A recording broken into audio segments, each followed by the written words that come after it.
खबर शामिल करते हैं। मेहर लियाकत की रिपोर्ट के मुताबिक बिजली के नरखों में कमी के लिए टैक्सों में कमी के मंसूबे को IMF की जानिब से मुस्तरद किए जाने के बाद इस्लामाबाद ने एक नया मंसूबा तैयार किया है, जिसके तहत बुनियादी टैरिफ में 8 से 10 रुपए फी यूनिट तक कमी की जाएगी और गर्दिशी कर्जे के हुजूम को खत्म किया जाएगा। इस मंसूबे के तहत कर्जों की अदायगी में 1.3 खरब रुपए की कमी से पैदा होने वाली माली गुंजाइश का इस्तेमाल किया जाएगा ताकि बिजली के शोबे में जारी माली नुकसानात को हल किया जा सके। एक आले सरकारी जरिए ने गुफ्तगू करते हुए तस्दीक की है कि इस दस्तयाब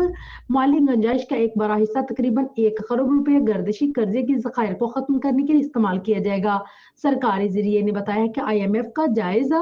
मिशन आइंदा माह की पहली तारीखों में यानी 4 मार्च 2025 से इस्लामाबाद का दौरा करेगी ताकि $7 अरब के तोसी फंड सहूलत के जरिए जायजे पर मुज़ाकरात किए जा सकें।